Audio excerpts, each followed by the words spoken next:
I'm Vance Bastian, here with my co-host S.A. Baz Collins for this week's Written on the Edge, Season 8, Episode 32, Last Week This Morning. It's just Baz and I sharing headlines and culture news that caught our attention during the week of July 16 to 22, plus nominating our wins for last week. Good morning, Baz. Morning.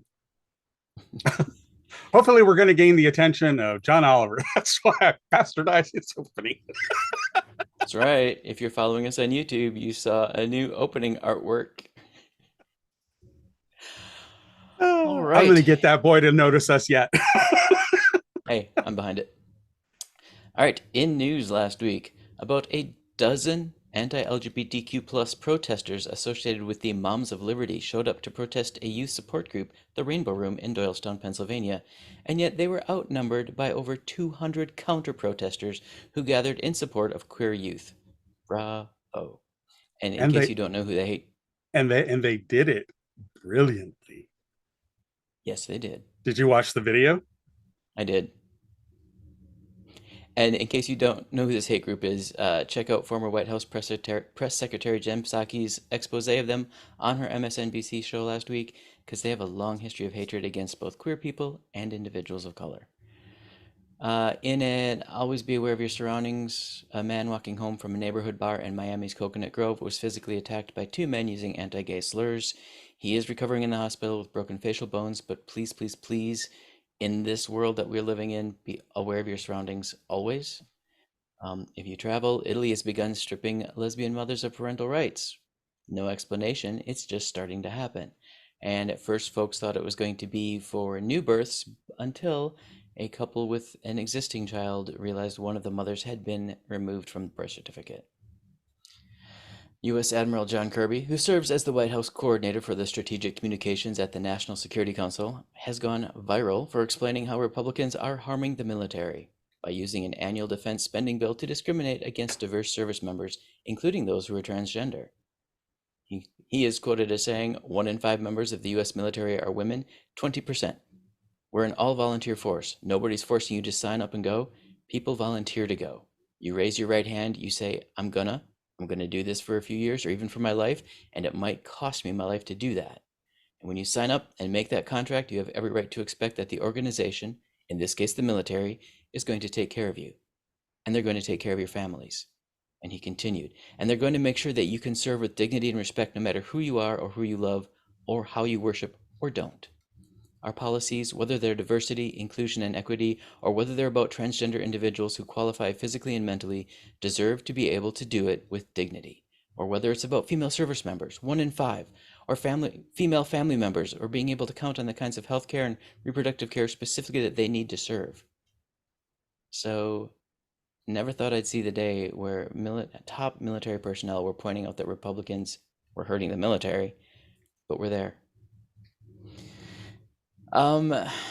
Next one, again, this goes out to all women as well as transgender individuals. The Republican attorney generals in 19 states have sent a letter to the Biden administration demanding access to the private medical records of citizens who cross state lines to access any sort of reproductive care or gender-affirming care in states where such care might be legal. So if you live in any of the following states, just know that your medical records are now being affected by this latest move: Alabama, Alaska, Arkansas, Georgia, Idaho, Indiana, Kentucky, Louisiana, Mississippi, Missouri, Montana, Nebraska, North Dakota, Ohio, South Carolina, South Dakota, Tennessee, Texas, and Utah.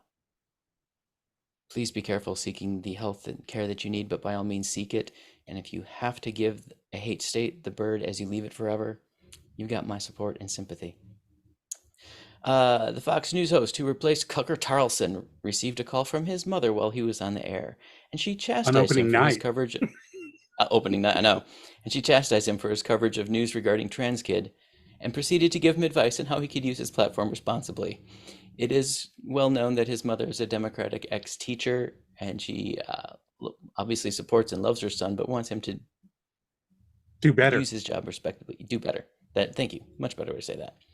I That's hope what I'm not moms are there stealing. for. I know, and she did it beautifully. She did it beautifully.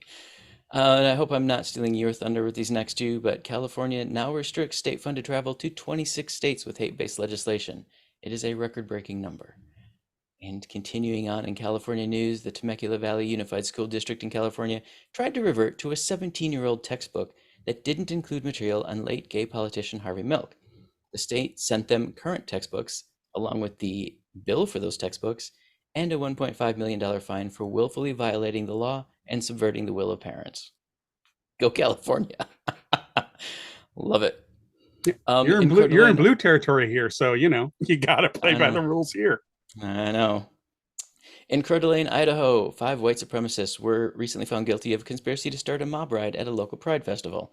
There were 31 individuals in their truck. The 5 have so far been charged, but never thought I'd see the day that in Idaho, supremacists are being called to the carpet. So we live in weird times, folks. And just along those lines, at least 145 incidents of anti-LGBTQ plus hate and extremism occurred nationwide this year, which is 3 times the recorded number of last year. So again, be careful, be out, be proud. We certainly have to fight for our rights, but please don't get hurt doing so if you can avoid it. And finally, just to end my little segment on a very happy note, Barack Obama is fighting book bans with heartwarming cameos on library TikTok videos. Go, President Obama. Bravo. That's Let's what you got. see. I have 2 following up from trans care items from last week. So last week I mentioned the Louisiana governor's veto of a bill that would deny gender affirming care. Sadly, as predicted, the state legislature overrode his veto, which is like only 1 of 3 times in that state since '74. So boo hiss on the legislature in Louisiana. And Virginia's Department of Education enacted transphobic policies to force students to use bathrooms and pronouns and names that align with the sex assigned at birth. Double boo hiss, Virginia. Gross. Now I'm done. They voted Youngkin in. You get what you vote for. That's all I'm going to say on that. So, all right. So on my side of the fence, so my list is rather short, but and I know everybody's the gay gasp heard around the world. I said the list is short. I didn't say what I would say would be short. um, Buckle up, so the children. first thing I have, yeah, the first thing I have is I want to comment on the Pennsylvania thing that you mentioned earlier. I found it really refreshing in a way. Now, me, super big mouth, always gets myself into trouble with it, and I've been that way since I was a child. So shit ain't gonna change now. Um, I was rather taken aback with the way that they silenced the Moms for Liberty and the billboard fuckhead from Canada that showed up. They just silenced them out. They did what natives call disappearing. They disappeared them and didn't engage, didn't look at them, didn't acknowledge their presence, didn't give oxygen to their fire, and starved them of oxygen, which is what they thrive on. Now, that's a different take from how I typically do it. I'm up in your grill. And it gave me pause for thought because this is kind of how my husband would take care of things. He lives by the rule: just give them the rope, they'll hang themselves. And I had a kind of like, okay, maybe there's something to this kind of moment. So bravo to the people of Doyle who showed me an alternate path that doesn't necessarily involve getting up in people's grill, starve them of their oxygen, and they can't light the fire. So good lesson to learn there. Good life lesson. All right. First up, Cheyenne Jackson ran into his former bully at his high school reunion. Girl, you get props for just going to a high school reunion. I have no interest, and I never have, of doing one of those things. And it's not like my high school years were bad. I mean, I was out, well, at that time, there was no out. You just were called a fag, and that's it. But I just kind of like I've never been a person to let others people's opinions of me harm me. So I've always had that filter available to me. but I just never really thought of high school as being the be all end all of it. And I know it is a general passing of a rite of passage for, because it's the last time a whole age group of people are together in that kind of an experience. And when you graduate, you're passing into the real world where it's a mix of generations and thoughts and ideas. And I get the whole process, but I've never had the compunction to look back at that. And so kudos to Cheyenne Jackson for doing it. I don't see the interest in it, but good for him. And he ran into his bully, and his bully actually apologized to him, and he accepted it. That's a win. And of course, I don't think the bully's feeling too bullyish, considering the fact that Cheyenne Jackson is famous, and he's not. Um, Next up on my list, I just child. Okay, I'm going to modify Maya Angelou's well-known statement that when people tell you who they are, believe them. In that, with the latest round of absolute batshit crazy Republicans that are out there now, sometimes what they tell you you are is what they are, and they just don't want to admit it. So this is a really funny article I ran across, but evidently problem child Ben Shapiro, and if you don't know who he is a misogynist nutbag. I mean, the man is just batshit crazy. But anyways, he's always the one talking about the lib snowflakes and snowflakes triggered snowflakes and all this kind of bullshit. Well, he's the most triggered snowflake of all. Far-right commentator Ben Shapiro filmed himself burning a pricey set of Barbie dolls during a cringeworthy review of the summer's biggest blockbuster. The notoriously anti-gay LGBTQ plus political pundit published yet another furious movie review to his YouTube channel on Sunday, after tweeting he believed Greta Gerwig's Barbie to be one of the most woke movies I've ever seen. Child, if they knew what woke really was, they would not be using it. It really kind of points out how fucking stupid these people are. They don't get where the word woke came from and what its root is. Google it, people. Find out. Black people are more than happy to tell you. Just ask them. They'll tell you. Shapiro was so upset by the film that he decided to buy an entire set of Barbie and Ken dolls just to set them ablaze.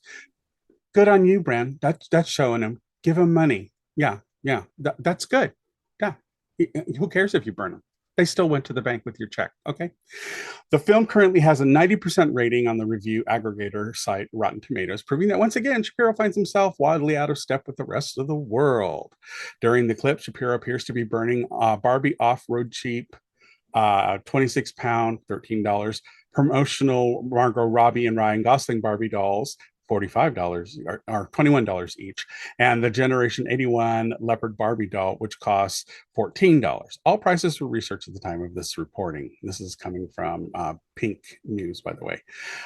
This means that in a segment proving how much he hates Barbie, which later he describes as a flaming pile of dog shit, Shapiro apparently spent at least $69 on the Barbie dolls.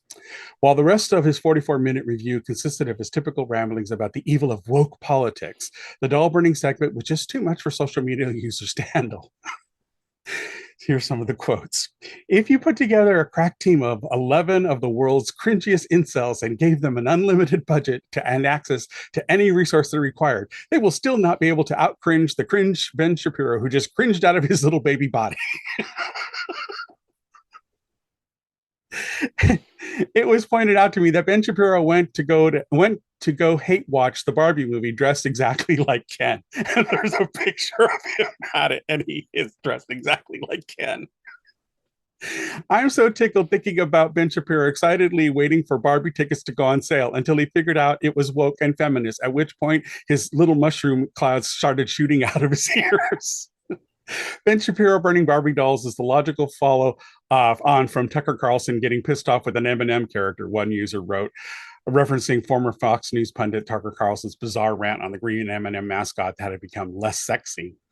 These really serious men, quote unquote, have never grown up and spent their adult lives grifting fabricated, fetishized grievances of the stupidity of other men children. Indeed, Shapiro is far from the only fragile pundit to be angered by Barbie's success. While the film has received rave reviews from both critics and audiences alike, men have been sharing their unwanted rage over the film across the internet. One such review complains that the themes around the patriarchy are shoehorned in and accused director Greta Gerwig of projecting her bitterness into the film. Another criticizes the film for being emotionally complex. Jesus Christ, emotionally complex. That's your nightmare. That's your nightmare. That's what you're going to go with. Okay. And says they weren't expecting serious themes from a Barbie film. Lord have mercy. Some even had to resort to full on conspiracy theories, with one reviewer claiming that the film was trying to transmit hidden messages into the audience. Yes, because that's what Barbie's known for. This toxic outpouring of sad testosterone has resulted in some excellent meme action, with one online comedian turning around standout lines for bad reviews into taglines for Barbie movie posters. And I'll put the picture up here. She took like the Barbie poster and like every one of these man babies, their review, their tagline of what they summed the movie up. She put them on the Barbie posters. It's a brilliant move. It's fucking hysterical to look at these Barbies with all their smiles and everything. And you see this man baby's line on it. I'll put it up here for people to see. So that's what I'm on about for Ben Shapiro and all the snowflakes, because sometimes when they say things about you, it's really about them. It really is. All right. And finally, are we going to move on to who won our week? Yeah. Okay. So, who won my week is Kit Connor breaks down one big difference between Heartstopper and Queer TV. Again, this is from Pink News. Heartstopper Kit Connor has expertly explained how a Netflix smash hit series subverts expectation of queer LGBT shows and its depiction of queer joy. Based on Alice Osman's best-selling graphic novels, Netflix's coming-of-age series Heartstopper has cultivated a devoted queer fan base since its first season landed in April of 22. The show has been hailed as a breath of fresh air when it comes to on-screen queer representation, featuring diverse young casts and authentic queer characters from across the spectrum. The first season followed gay student Charlie Spring as he navigated his first relationship with popular rugby captain Nick Nelson. The highly anticipated second season, which lands on Netflix next month, and Albert and I, sidebar, will be doing a set of reviews. I've already just completed the filming of the first season, and those will be going up soon. And we are going to hit season 2 the day it drops. So that will be happening. So keep Nice. an eye out for that, people. It's set to follow the couple as they continue to figure out their sexual identities and overcome the challenges that come along with making their relationship public. Now, what I find interesting is what he had to say about it. It was called, this is Kit Connor's comment on being in the show and its popularity. It was called the anti-euphoria thing, which was catchy but true. Queer media is pretty dark and depressing and involves a lot of trauma, whereas we wanted to push the other message that being queer can be beautiful. There will be adversity, sure. There are highs and lows, but the highs can be really high, so it's worth fighting for. The actor also described his shock at the show's popularity during both the US and UK audiences. It ranked fifth most watched Netflix show in the English language, and how it differentiated from the heavily sexualized coming of age dramas. We were surprised anyone was watching it, he admitted. We don't have any drugs in the show. We don't have any sex. We don't even have vapes. So, yes, it was wild, especially with 18-year-olds. I thought it might hit a slightly lower age group. I was looking at the TV shows people my age were watching, and it was super saturated with dark sexual content. Pretty stressful to watch shows. Connor is likely referring to the popular shows around scandal-ridden teenage behavior such as Euphoria, Ginny and Georgia, The Fosters, and Sex Education. So now, what he comments on that I thought was an interesting take was there are so many lines in the show where someone goes, Nick Nelson, he's the straightest guy in school. He's the captain of the rugby team. So there's no way he's queer. Sometimes you just need to give people space. The whole point of the show is that queerness is not always so stereotyped. And then he explained how he would have liked to have kept his bisexuality private, but felt the need to speak up about his sexuality after he faced the accusations of queer baiting by fans for holding hands with a female co-star, Maya Rafficchio. So it's just I like the fact that he's now talking about it. I still think the community owes him a huge apology, and probably will for the rest of his life, that we forced him to come out. And that's just not acceptable, people. We know better. We need to do better. And as he said in his marvelous tweet that he was on for a minute and then left Twitter again, he said, I think some of you missed the point of the show. And that's exactly what the show is about. So he wins my week because I just think he's stepping up. He's doing it right. I love the videos and pictures people have posted of the cast appearing at London Pride. It was very cute. And so there was a lot of joy spread there. And I'm just happy for them. So I can't wait for season 2 to drop on August 3rd. Incidentally, the day after my birthday. Mm-hmm. All right, my win for the week. Whoismakingnews.com, started by Kristen Browde, tracks national sex crime news and simply shares the data. As of July 23rd, 2023, there were 1,403 cases of crimes against children. 28% of those crimes were committed by family members or known adults. 24% of those crimes were committed by those in religious employment. 10% committed were by those employed by law enforcement. 3% committed by elected officials, and only 3 cases, or less than 1/3%, were committed by trans individuals, and 0 cases of crimes against children were committed by drag queens. This is why religious and political conservatives hate data in science. It sheds lights on their lies and their very, very, very dark behavior. So, Kristen Browde, you and your website, whoismakingnews.com, have won my week. Oh, I like that. I'm going to check it out. If you are interested in learning more about that, she posts to TikTok on a weekly basis. You can follow her, and she just posts her findings, just shares the data. So definitely worth it. And I just want to do a small follow-up before we sign off. The Finding Fire Island podcast I mentioned last week, I listened to it. It's a really good podcast. If you watch it on YouTube, there's no video portion to it. It's just the audio that they put up with a picture of that episode's topic. But I like it. It's got a really good rotating cast of known voices, people in the queer community who are talking about it. And they talk about different aspects of it and the history behind it. And it's a really interesting podcast. I highly recommend people check it out. Nice. All right, Written on the Edge is produced by Rogue Ravens Media. For our disclaimers, links to social media, our listen stations, or to sign up as a guest, visit www.rotepodcast.com. If you enjoy learning about new artists or hearing our thoughts on entertainment media or current events, please like and subscribe so you get the alerts for new episodes. Follow us on YouTube and tune in next week for your queer media fix. Bye.